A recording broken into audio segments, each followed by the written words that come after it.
Bueno, vamos a abrir nuestras Biblias en la carta a los Hebreos, Hebreos capítulo 7, versículos 20 al 28. Espero que a esta altura usted pueda conocer o entender mejor este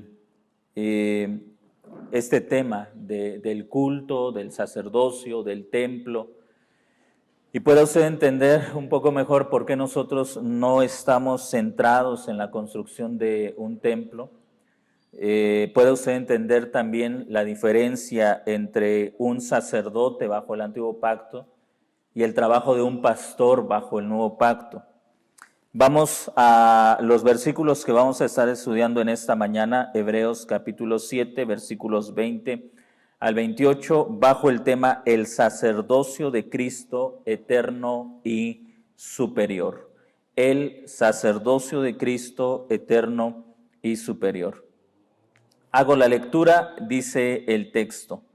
Y esto no fue hecho sin juramento, porque los otros, ciertamente sin juramento, fueron hechos sacerdotes, pero este, con el juramento del que le dijo, juró el Señor y no se arrepentirá. Tú eres sacerdote para siempre, según el orden de Melquisedec. Por tanto, Jesús es hecho fiador de un mejor pacto, y los otros sacerdotes llegaron a ser muchos, debido a que por la muerte no podían continuar. Mas este, por cuanto permanece para siempre, tiene un sacerdocio inmutable, por lo cual puede también salvar perpetuamente a los que por él se acercan a Dios, viviendo siempre para interceder por ellos. Porque tal sumo sacerdote nos convenía, santo, inocente, sin mancha, apartado de los pecadores y hecho más sublime que los cielos, que no tiene necesidad cada día, como aquellos sumos sacerdotes, de ofrecer primero sacrificio por sus propios pecados y luego por los de el pueblo, porque esto lo hizo una vez para siempre, ofreciéndose a sí mismo. Porque la ley constituye sumos sacerdotes a débiles hombres, pero la palabra del juramento, posterior a la ley, al Hijo hecho perfecto para siempre. Ahí tenemos la lectura de la palabra del Señor. El sacerdocio de Cristo, eterno y superior. Vamos a ver dos puntos en este párrafo de los que vamos a ir aprendiendo mucho. Primero, nuevamente usted puede ver que en la primera parte el escritor de la carta sigue contrastando el sacerdocio levítico con el sacerdocio de Melquisedec, pero en este caso ya enfocado a la persona de Jesucristo. Y en la segunda parte, del versículo 25 al versículo 28, vamos a ver que lo que hace el escritor es mostrar las virtudes del nuevo sacerdocio, del sacerdocio de Jesucristo. En la primera parte, lo que está haciendo el escritor de la carta es relacionar el sacerdocio con el pacto. Hay un sacerdocio levítico y hay un antiguo pacto. En alguna ocasión les dije que aunque nosotros llamamos de Génesis a Malaquías Antiguo Testamento, en sí la palabra pacto se refiere al pacto que Dios hizo con Israel en el monte Sinaí, donde le entregó la ley. Lo que vamos a ver es la vida del pueblo de Israel bajo el antiguo pacto. Espero que usted entienda, exclusivamente el término antiguo pacto se refiere al pacto que Dios hizo con Israel en el monte Sinaí, cuando les entregó la ley y les entregó también el sacerdocio y el templo. Y esto es lo que vamos a encontrar en la primera parte. Lo que nos enseña el escritor, o lo que enseña el escritor a la iglesia a la que está escribiendo, dice en el verso 20 que el sacerdocio levítico fue establecido sin ningún pacto. Observe lo que tenemos en Éxodo capítulo 28, versículo 1. Éxodo capítulo 28, versículo 1. Leemos la instrucción que Dios le da a Moisés en el establecimiento del sacerdocio levítico, y leemos lo siguiente: harás llegar delante de ti a Aarón, tu hermano, y a sus hijos consigo de entre los hijos de Israel, para que sean mis sacerdotes, a Aarón y a Nadab, a Abiú, Eleazar e Itamar, hijos de Aarón. Y harás vestiduras sagradas a Aarón, tu hermano, para honra y hermosura. ¿Cómo inició el sacerdocio levítico? Simplemente con una ordenación. Vas a llamar a Aarón, a sus hijos, y van a iniciar el sacerdocio. Los vas a vestir con vestiduras sacerdotales reales, y así inicia el sacerdocio levítico. Nota usted que aquí no hay un juramento, no está Dios jurando que ellos serían sacerdotes para siempre. Ahora, en algunas partes de las Escrituras, usted va a encontrar que el sacerdocio levítico, va a encontrar esta palabra: el sacerdocio levítico será perpetuo. Y aquí usted tiene que entender algo: la palabra perpetuo para nosotros generalmente significa algo que eterno, pero en el lenguaje hebreo, nada más tome usted en cuenta, el lenguaje hebreo tenía menos palabras que las que nosotros tenemos en español. Así que una palabra podía tener múltiples significados, ¿sí?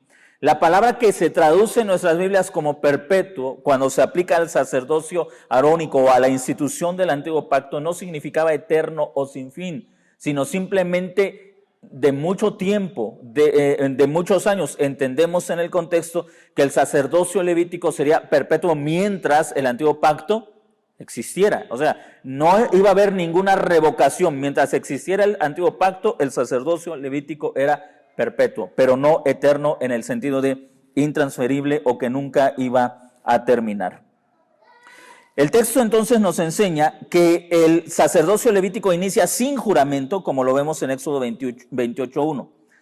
Pero hablando del sacerdocio de Cristo, dice el verso 21, los otros ciertamente sin juramento fueron hechos sacerdotes, pero Melquisedec y particularmente Jesús, con el juramento del que le dijo, juró el Señor y no se arrepentirá, tú eres sacerdote para siempre.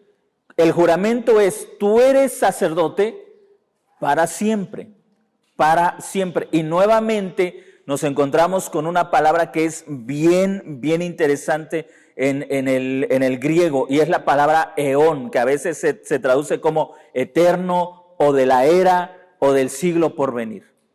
Así que note esto, porque después del sacerdocio levítico, el Señor Jesús es establecido como sumo sacerdote, indicando que nunca más se va a levantar un pacto, nunca más se va a levantar un sacerdocio o otro pacto que reemplace al nuevo pacto. Tú eres sacerdote para siempre, para siempre. No va a haber otro sacerdocio que sustituya al sacerdocio de Jesucristo. No va a existir otro pacto que sustituya al sacerdocio de Jesús.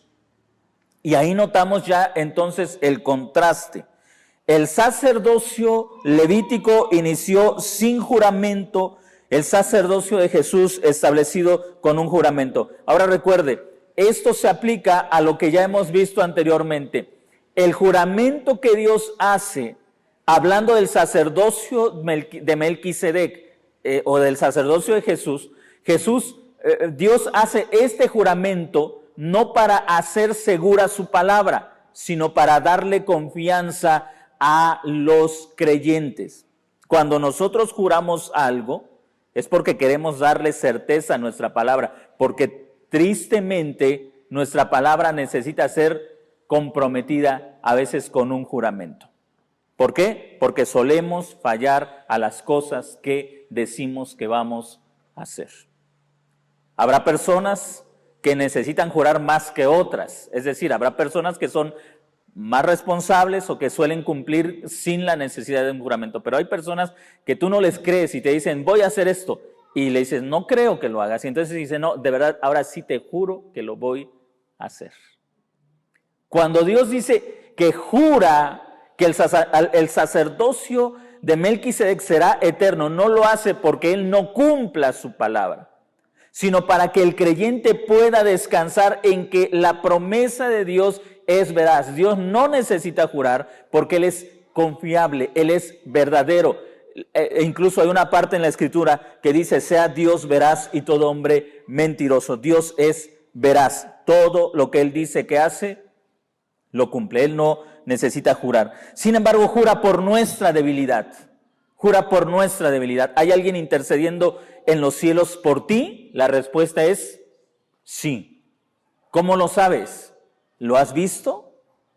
No, pero Dios hizo un juramento que Jesús sería sacerdote para siempre. Eso significa que en este momento, Dios tiene a alguien delante de él intercediendo por ti. Después voy a explicarle esto. No es que Dios esté en tu contra y que necesita que alguien interceda por ti. Después voy a explicar a detalle lo que implica el sacerdocio de Jesús. Entonces usted debe entender esto.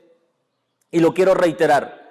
La vida del creyente depende no de quién está gobernando en la presidencia o a qué iglesia perteneces o quién es tu pastor. Precisamente ayer hablábamos algo de esto en la clase. Muchas personas piensan que si X persona fuera su pastor, su vida sería diferente. Pero bajo el nuevo pacto nosotros entendemos que nuestra vida no depende de la iglesia en la que te encuentras. Bueno, en cierto sentido sí, si te enseñan correctamente.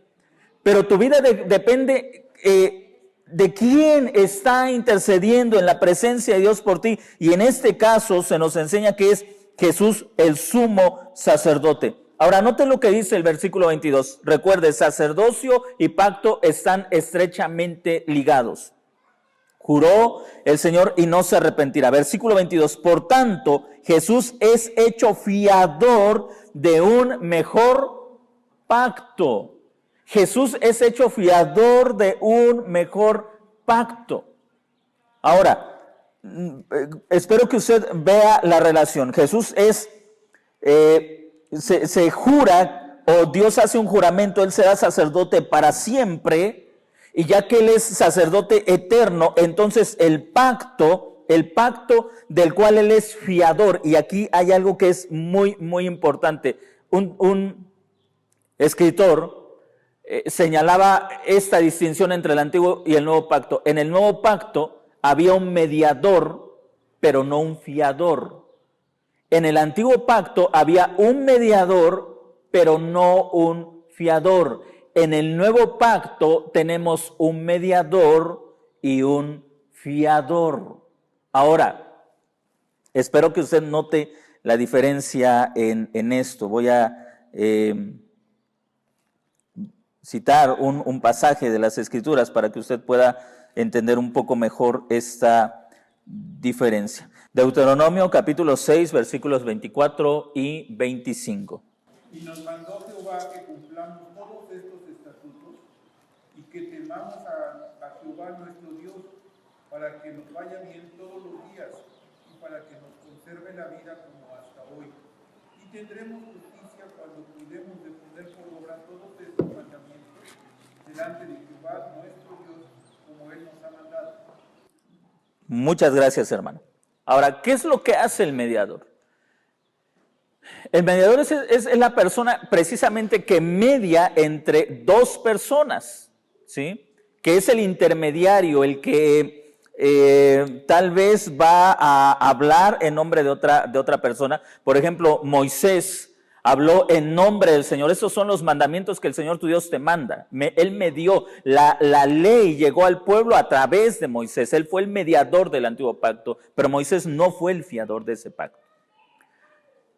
Bajo el antiguo pacto, el bienestar de la persona y el bienestar del pueblo dependía del rey, pero hablando individualmente también dependía de la obediencia de cada persona. O sea, al pueblo le iba bien en general si tenían un rey que fuera justo, que fuera obediente, pero individualmente a la persona le iba a ir bien si la persona obedecía la ley de Dios. Note el texto ahí en Deuteronomio, que escuchamos la lectura de el hermano, y el Señor nos mandó que guardáramos todos estos estatutos, que temiéramos al Señor nuestro Dios para nuestro bien. Note lo que dice, para que nos conserve la vida como sucede hoy.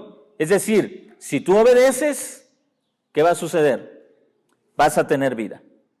¿Entiende usted cuál es el trabajo de un fiador o cuál es la labor de un fiador? Le voy a dar una definición que puede ayudarnos a entender mejor el término fiador.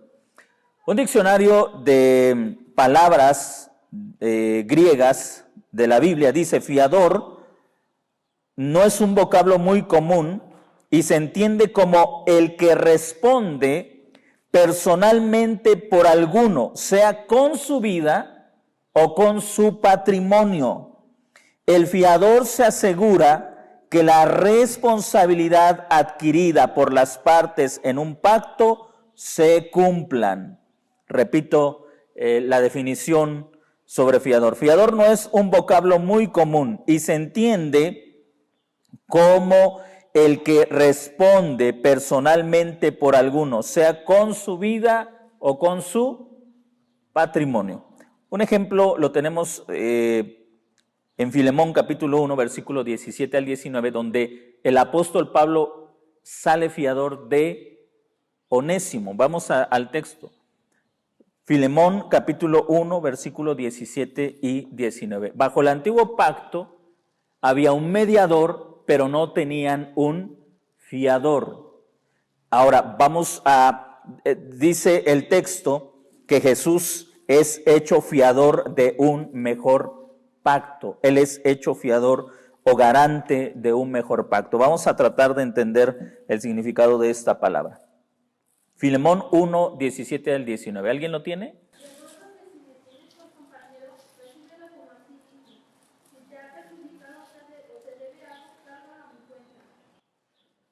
Muy bien. Cuando el apóstol Pablo escribe la carta a Filemón, Pablo mismo se presenta como garante o como fiador de Onésimo y le dice a Filemón: si él te ha defraudado o te debe algo, yo soy su fiador, cárgalo a mi cuenta. Entonces el fiador es la persona que responde con su vida o con su patrimonio por la responsabilidad de otra persona. Eso es lo que hacemos, por ejemplo, en cuestiones económicas.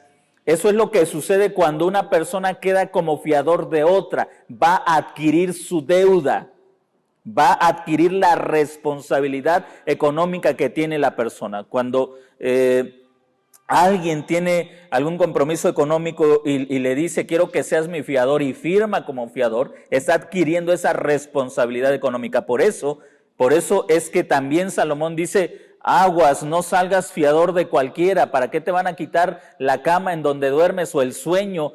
¿Para qué te van a robar la tranquilidad? No salgas fiador por cualquier persona. Y esa es una amonestación que tiene mucha importancia para nuestros días hoy. Cuidado de salir fiadores, no sea que hasta la cama donde duerme la vaya usted a perder, dice Salomón.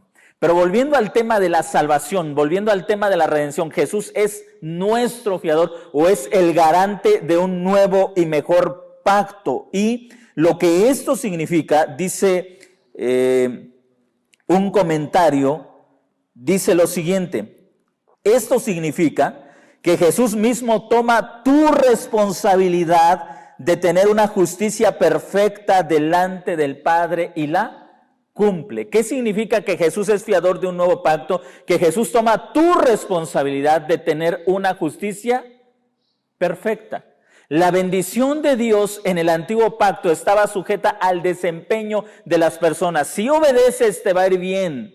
Si desobedeces, estas maldiciones van a venir sobre ti. Ahora, yo quiero que usted comience a pensar un poco sobre lo que implica el Evangelio. Hay muchas iglesias que sin darse cuenta, tal vez inconscientemente, reducen la obra redentora de Jesús y hacen una mezcla entre Antiguo Pacto y Nuevo Pacto. Y entonces dicen, si tú haces esto, Dios te va a bendecir, te va a prosperar. Si no haces esto, va a traer maldiciones sobre ti. Pero lo que dice el texto a los hebreos es que bajo el nuevo pacto tienes un garante que se encarga de que la bendición de Dios fluya a tu vida por causa suya y no por tus actos. ¿Significa que podemos vivir como querramos? No, no estoy diciendo eso, pero significa que cada bendición que Dios ha traído a tu vida responde a la obra redentora de Jesucristo. La respuesta es: tienes un gran fiador que se ganó toda la bendición de Dios y que por su causa es que tu vida está llena de riquezas y bendiciones, solo por causa de Él. Si la gente que está en el Evangelio de la Prosperidad entendiera eso, abandonaría esas iglesias. Porque muchos de ellos están ahí pensando que mientras más le den a Dios, Dios más les va a dar. Si la gente entendiera realmente lo que esto significa, abandonarían muchas iglesias donde les dicen que la bendición de Dios depende de su desempeño. Y les dicen, estás enfermo porque Dios trajo una maldición sobre ti. Te está pasando eso porque Dios trajo una maldición sobre ti. O estás en este problema porque Dios trajo una maldición sobre ti. No entienden nada del Evangelio, o entendiéndolo, quieren desvirtuarlo para sacar provecho económico de eso. ¿Quieres que Dios quite esta maldición de tu vida? Yo voy a orar por ti y tú me vas a dar dinero para que Dios rompa esa maldición en tu vida. Si los creyentes entendieran eso, abandonarían muchas iglesias que hoy están llenas de gente esclava que no entiende la bendición del nuevo pacto y que suelen vivir bajo la culpa de un pacto antiguo que cesó, que caducó, que no tiene más ninguna autoridad sobre el creyente, y prefieren vivir ahí porque piensan que deben ganarse la bendición de Dios, y así están día tras día, y nunca es suficiente, nunca es suficiente. ¿Cuándo era suficiente para los creyentes del antiguo pacto tener complacido a Dios? Nunca. Porque bajo ese antiguo pacto vivías en tu propia fuerza. Recuerda lo que Jesús le dijo a los discípulos que le escuchaban: si tu justicia no es mayor que la de los escribas y los fariseos, no entrarás al reino de los cielos. Bajo el antiguo pacto era así, tenías que superar la justicia. Hace tiempo estaba con un grupo de pastores, y quien presidía la reunión de pastores leía ese texto y decía precisamente: ¿qué es lo que ustedes, pastores, están haciendo mejor que los fariseos y los saduceos? Porque a ellos se les dijo que su justicia era grande y tenían que superarla. Y me temo que ninguno de los que estamos aquí hemos superado esa justicia. Así que, ¿realmente creen que van a ir al cielo?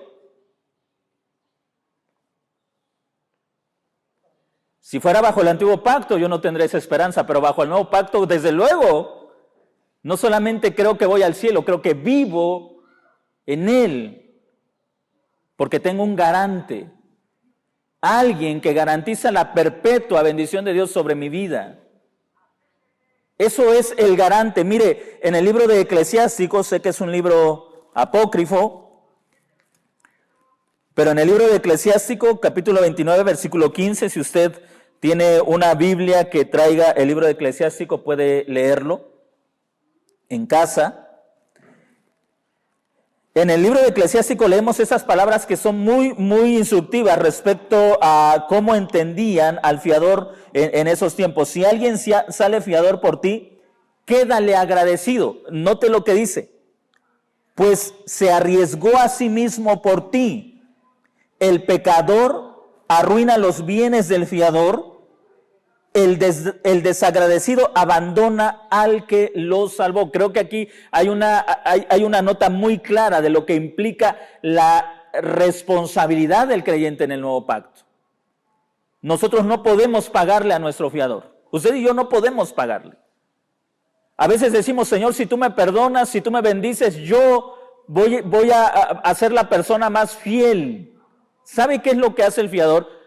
¿Recuerda qué es lo que hace el fiador? El fiador toma la responsabilidad que tiene el deudor, la asume con su vida o con su patrimonio, toma esa carga. Nosotros, en ese sentido, arruinamos a Jesucristo. Lo arruinamos. ¿Usted recuerda cuando Él fue presentado en el Jordán? Este es mi Hijo amado, en quien yo me complazco. Y luego recuerda las palabras de Jesús en la cruz. Dios mío, ¿por qué me dejaste? Arruinamos su vida. El Hijo de la complacencia del Padre fue abandonado en un momento por nuestros pecados, porque Él salió fiador por nosotros. Él dijo, yo voy a cargar la responsabilidad, la deuda, la culpa, la transgresión que ellos tienen, yo la voy a cargar, yo voy a pagar lo que ellos nunca en su vida podrán pagar.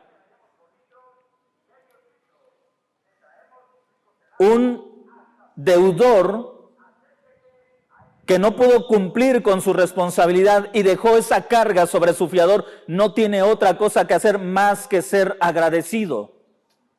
Porque si hubiera podido pagar, no hubiera puesto esa carga sobre el fiador. ¿Sí me está entendiendo?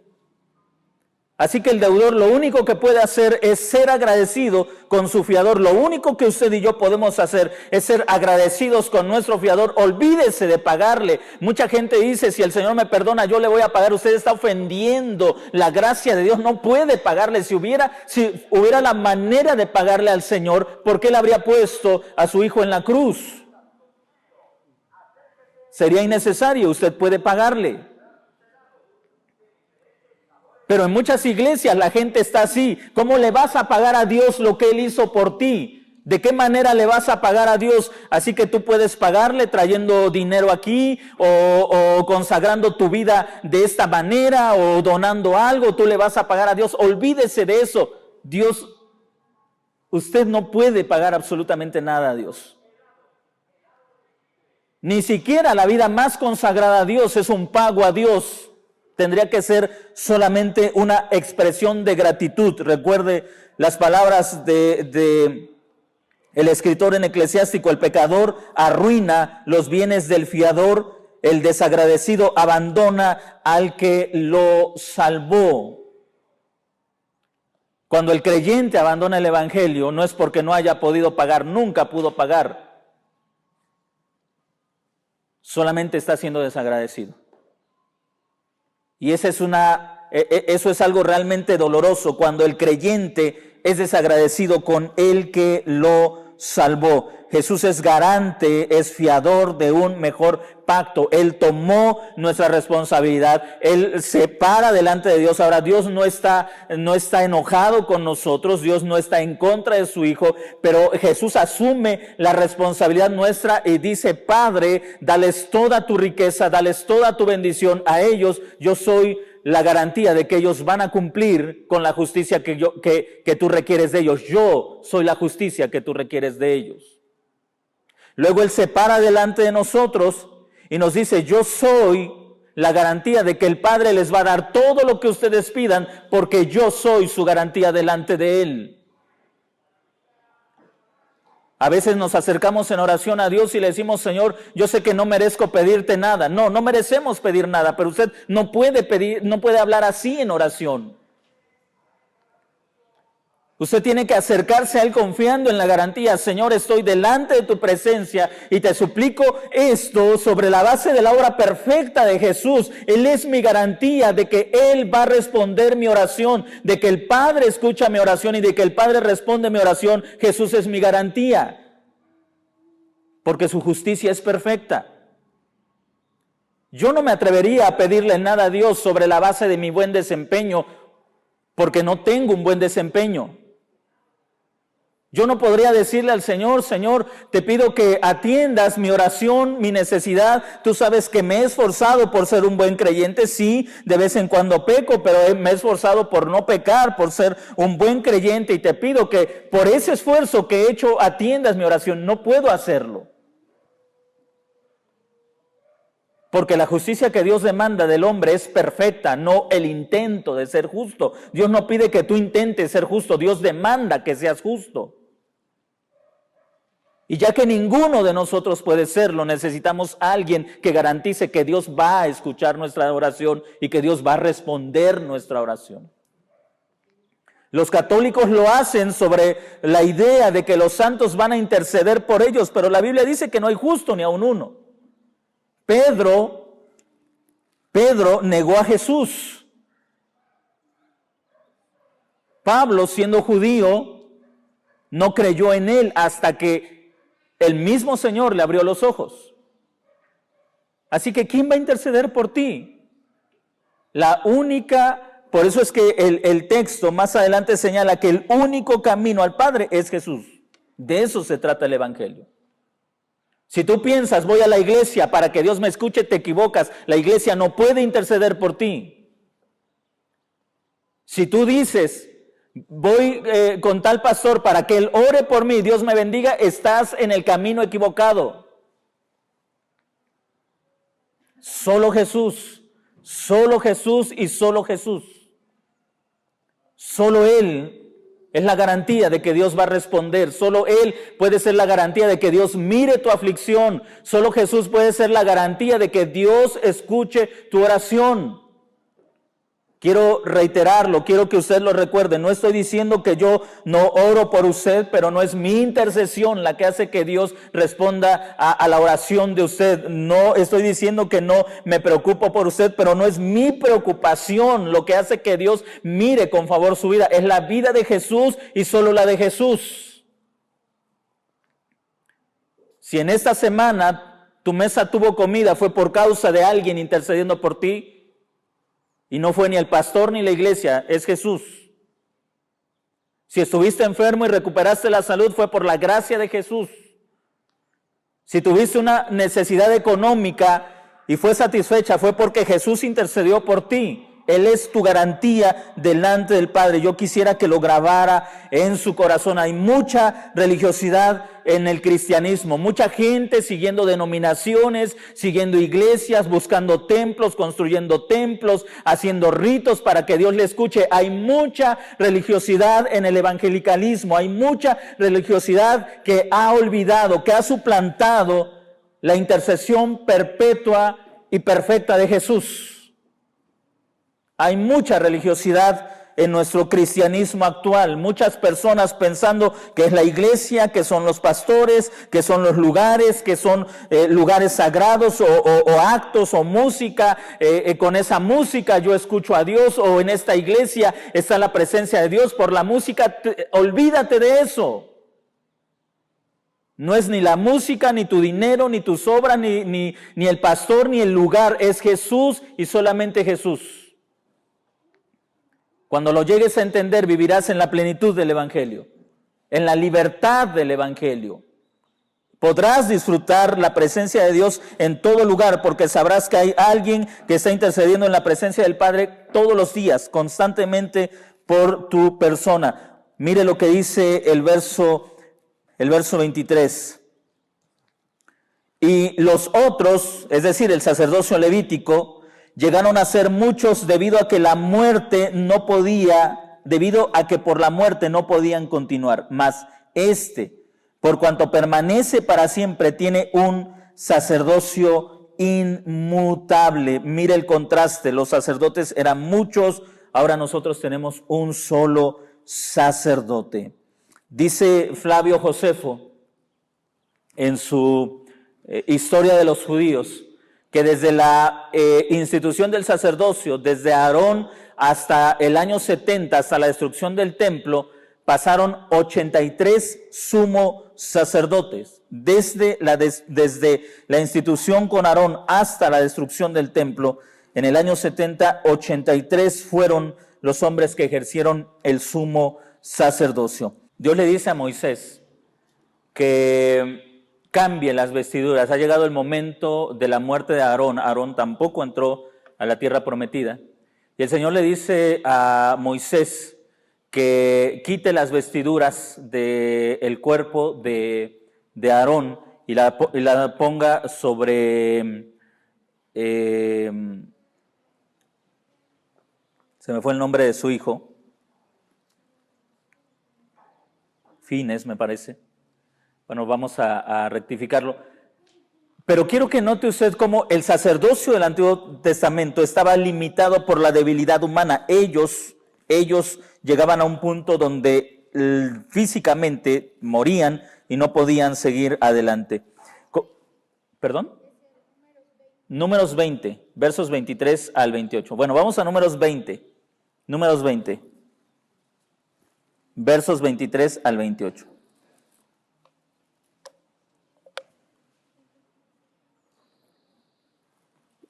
Si alguien lo tiene, puede dar lectura, por favor.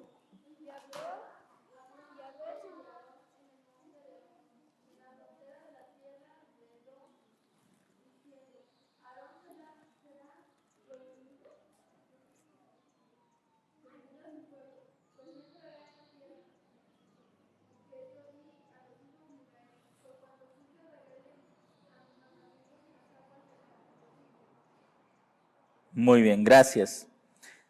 Aarón va a ser reunido con su pueblo. Dice un comentarista sobre este tema: el israelita del Antiguo Testamento debe haber soportado una gran ansiedad por su sistema sacerdotal. Es posible que hayan amado y respetado a su sumo sacerdote y habrían encontrado un gran consuelo en ir repetidamente al mismo sacerdote, sabiendo que efectivamente les aseguraría una audiencia en la presencia de Dios en el día de la expiación. Pero, ¿qué pasa con su sucesor? ¿Sería un buen hombre? ¿Lo representaría adecuadamente ante Dios? Esto nunca se cuestiona con nuestro Señor Jesucristo. Su sacerdocio es perfecto y siempre tendrá éxito. Ahora, nosotros no sabemos de eso porque vivimos bajo el nuevo pacto. Pero piense usted en lo que sucede cuando un pastor, por ejemplo, cuando el pastor que nos pastoreó cuando mi esposa, cuando ya estaba casado, fue una persona con la que me amisté mucho, tuvimos una buena relación, y antes de su muerte lo cambiaron a otra iglesia. Y esto pasa en muchas iglesias, sobre todo con pastores que han tenido ese ministerio por muchos años. Muere el pastor o es trasladado, es cambiado de iglesia y viene un nuevo pastor. Y generalmente sucede esto. Nos acostumbramos tanto a una persona que lo primero que sucede es que comenzamos a ver las debilidades y deficiencias de la otra persona. Es que el otro pastor era más atento, era más amable. Recuerdo que en una ocasión estaba leyendo un libro sobre el ministerio pastoral, y el escritor, el autor del libro, hablaba de su experiencia a una de las primeras iglesias a las que él llegó a pastorear. Dice que cuando él llegó a esa iglesia, estaba reemplazando, sustituyendo a un pastor de muchos años. Entonces las personas comenzaban a conocerlo, y había sobre todo personas que tenían muchos años en esa iglesia que se sentían incómodos con su ministerio.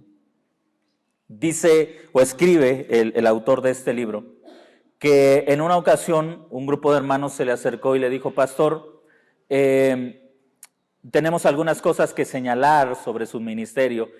Y le decían algo así: el pastor antiguo era un hombre mucho más diligente de lo que usted es. Y le preguntaron, y el pastor le pregunta: bueno, ¿y por qué piensan ustedes eso? Bueno, porque nuestro otro pastor, nosotros sabíamos que él se levantaba muy temprano.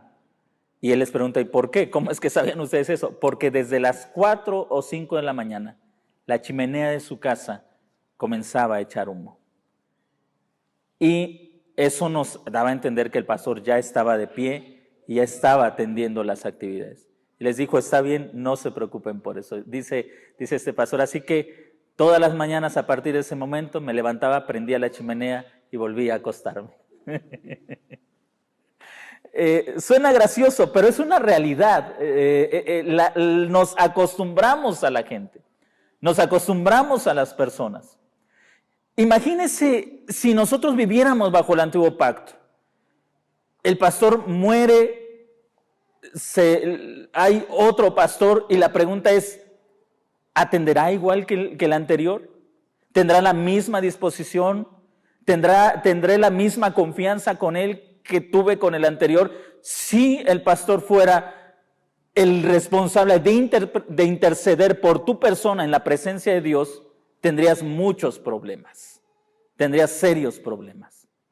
Pero lo que nos está enseñando la Escritura es que nuevamente tenemos un sumo sacerdote que intercede por nosotros.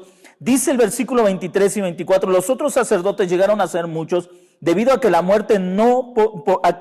por la muerte no podían continuar, mas por cuanto permanece para siempre, tiene un sacerdocio inmutable, no cambia y no se destruye, no cambia y no se destruye. Su sacerdocio es inmutable.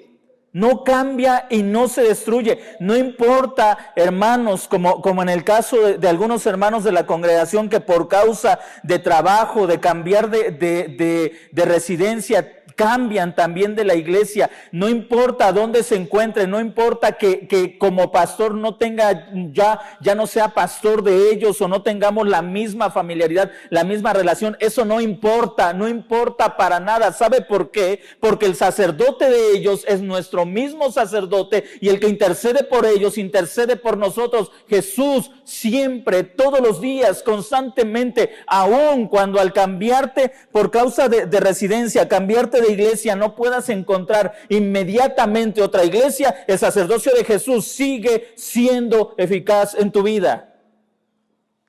¿Qué pasaría de los hermanos que por causa de salud no pudieron congregarse hoy y que solamente la presencia de Dios estuviera acá? ¿No sería lamentable? ¿No sería trágico? Ojalá y puedan venir la próxima semana, porque seguramente esta semana se quedaron sin bendición. Ojalá y la enfermedad les termine rápido, porque si esto se extiende 15 o 20 días sin la bendición de Dios, porque no están aquí. ¿No le parece trágico? Pero no lo es. Porque ahí donde están ellos, ahí está la presencia del Señor. Ahí está su sumo sacerdote. Ahí ellos pueden elevar sus oraciones, ahí ellos pueden entonar sus alabanzas, ahí ellos pueden estudiar la Escritura. Desde luego nos reunimos porque es parte también del ser iglesia, de hacer iglesia. Pero no porque pensemos que si no lo haces vas a quedarte sin la bendición de Dios. Ahí donde están ellos por causa de la enfermedad, ahí su sumo sacerdote está con ellos, asegurándoles que esta semana tendrán la misma bendición que han tenido las semanas anteriores. Y no se debe a que hayan estado aquí, se debe a que hay alguien que está intercediendo por ellos. Jesús, nuestro sumo sacerdote. A partir del versículo 25 encontramos las ventajas de este nuevo sacerdocio. Note lo que dice el versículo 25, por lo cual, ya que Él es establecido como sacerdote a través de un juramento, ya que la muerte no puede terminar con su sacerdocio, ya que no hay ninguna debilidad física que lo haga tener que dejar el sumo sacerdocio, dice el verso 25, por lo cual puede también salvar perpetuamente a los que por Él se acercan a Dios, viviendo siempre para interceder por ellos. Ya que tiene un sacerdocio eterno y que Dios juró que su sacerdocio nunca terminaría, hay una ventaja en que Jesús sea tu sumo sacerdote. Puede también salvar perpetuamente a los que por Él se acercan a Dios. La palabra salvar tiene muchos significados en las Escrituras. Puede significar salvación física, económica, de algún enemigo, de algún problema, de alguna tentación, de alguna miseria, de alguna dolencia física. Y la palabra perpetua significa completo, total. Su salvación es completa. Así que no solamente está diciendo puede salvarlos del infierno o de la condenación eterna. Lo que está diciendo es que este sumo sacerdote puede librarte del problema que tengas, sea cual sea tu problema. ¿Sabe por qué muchas personas se alejan de la iglesia?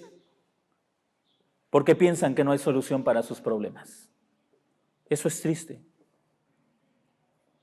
Porque están rechazando no la oración del pastor, están rechazando la intercesión mediadora de un sumo sacerdote que no falla.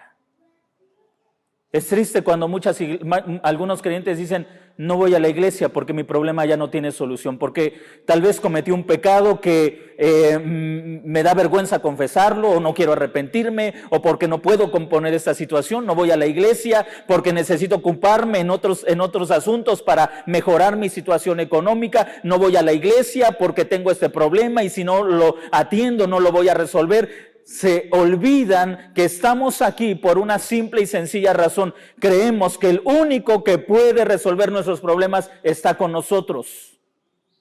¿Cuál es tu problema? ¿Qué situación estás viviendo que puede ser que está llenando de tristeza, de agonía, de ansiedad, de insatisfacción, de frustración? ¿Cuál es el problema que estás viviendo? Mira lo que dice el texto, por lo cual puede también salvar perpetuamente. Y te repito, la palabra salvar significa muchas cosas. Puede ser una enfermedad y necesitas que Él te salve de esa enfermedad. Puede ser un problema en la familia y necesitas que Él te salve de ese problema. Puede ser un problema económico y necesitas que Él te salve de ese problema. Dice que Él puede salvar a todos, dice el texto, a todos los que se acercan a Dios, viviendo siempre para interceder por ellos.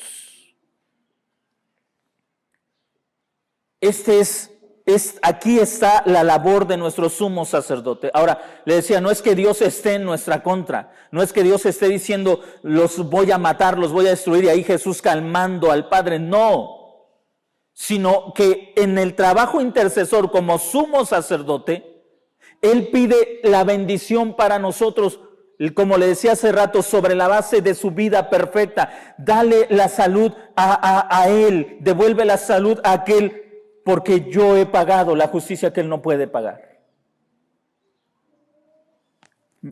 Observe lo que dice el verso 26, porque tal sumo sacerdote nos convenía. Este sumo sacerdote que puede salvarte perpetuamente y que vive siempre para interceder por nosotros. Este sumo sacerdote te conviene. Así que quiero meterle esto bien en su cabeza. A usted le va bien, no por la iglesia en la que se encuentra, no por el pastor que lo pastorea, no por lo que usted da, no por lo que usted trabaja. A usted le va bien porque hay un sumo sacerdote que está en la presencia del Padre intercediendo por su vida día y noche. Y dice la Escritura que usted debe acercarse a Dios a través de Él. Usted no puede entrar a Dios, usted no puede acercarse a Dios de ninguna otra manera. Y espero que usted esté contrastando muchas frases que a veces escuchamos religiosas que nos apartan del verdadero evangelio. Vamos a entrar a la presencia de Dios a través de la alabanza. ¿Es cierto? Usted no puede entrar a la presencia de Dios a través de la alabanza. Pero usted va a escuchar esas frases religiosas en muchos lugares donde distorsionan, no sé si consciente o inconscientemente, la verdad del evangelio. Ellos piensan que traen la presencia de Dios a través de la música, a través de la alabanza. Levanta tus manos y dile, Señor, estoy aquí, ven en este momento, porque aquí está tu pueblo. Tú no puedes acercarte a Dios si no es por medio de Jesús. Aunque levantes tus manos, aunque cantes, grites, aunque tengamos el mejor equipo de sonido y los mejores músicos, la presencia de Dios jamás descendería si no fuera por la persona de Jesús. Y la presencia de Dios no desciende porque ya está con nosotros. Tú no tienes que hacerla descender. Tú no tienes que hacerla bajar. La presencia de Dios está con nosotros. Cuando entiendes el evangelio tiene que liberarte de tanta religiosidad en la que está sumergido el cristianismo. Tiene que romper con esos pensamientos de la idea que tienen muchos creyentes, que Dios bendice sobre la base de lo que tú haces, sobre la base de tu alabanza, sobre la base de tu ofrenda, sobre la base de tu obediencia. Y eso es una distorsión del evangelio de la gracia de nuestro Señor Jesucristo. Es menospreciar a nuestro sumo sacerdote. Qué bueno que tenemos un sacerdote que siempre está intercediendo en la presencia de Dios por nosotros. Tal vez hay algún momento en el que tú necesites algo realmente y parece que estás completamente solo. Y tú puedes acercarte al Padre a través de Jesucristo y pedir por tu necesidad, pedir por tu problema, confiando en que hay alguien que está intercediendo en ese momento exacto por tu bienestar y que está al pendiente de tu necesidad y que puede salvarte completa y totalmente de lo que estás atravesando, del problema que estás sufriendo. Este sumo sacerdote te conviene a ti, me conviene a mí, nos conviene, santo, inocente, sin mancha, apartado de los pecadores y hecho más sublime que los cielos, que no tiene necesidad cada día, como aquellos sumos sacerdotes, de ofrecer primero sacrificio por sus propios pecados y luego por los del pueblo. Mire, eso era lo más triste en el Antiguo Pacto. Tú te acercabas al templo y ¿qué es lo que veías? Hombres débiles. ¿Se acuerdan de los hijos de Elí? Estaban en el sacerdocio. La gente llevaba sus ofrendas. Y lo que ellos hacían es que cogían lo mejor de la ofrenda para ellos, lo que tenía que ser ofrecido al Señor, ellos lo tomaban para sí mismos. Mire qué desencanto, qué dolor del pueblo. Y regreso a este punto, cuando el creyente no entiende de lo que se trata el Evangelio, pone toda su esperanza en el pastor. Yo confié tanto en el pastor y me decepcionó. Ahora, no quiero excusar la debilidad de quienes estamos en el ministerio, pero lo que quiero que usted entienda es que cuando haces del pastor un sumo sacerdote, estás encaminándote a la frustración. Como los sumos sacerdotes del Antiguo Pacto. Hubo buenos sumos sacerdotes, pero también hubo sumos sacerdotes que se preocupaban solamente por el dinero, no por el bienestar del pueblo, que robaban al pueblo, que despojaban al pueblo de lo que le pertenecía a Dios, de lo que ellos ofrecían a Dios. Como en muchas iglesias, les repito, donde han vuelto a sus pastores sumos sacerdotes, los pastores a veces viven con una riqueza, ostentan una riqueza que la gente se ocupa de acumular para ellos. Se ocupa de juntar para ellos. Pero muchas veces estos pastores no están preocupados por enseñar, por instruir, porque saben que si enseñan e instruyen al pueblo se termina la mina de oro que han encontrado. Mire lo que dice el texto, versículo 27. No tienen necesidad cada día, como aquellos sumos sacerdotes, de ofrecer primero sacrificios por sus propios pecados y luego por los del pueblo, porque esto lo hizo una vez para siempre. Una sola vez ofreció un sacrificio por tus pecados y el sacrificio fue Él mismo. Jesús mismo fue el sacrificio por nuestros pecados, una vez para siempre, una vez para siempre. Aquí está el corazón del Evangelio. ¿Cuántas cosas necesitas hacer para que Dios te perdone?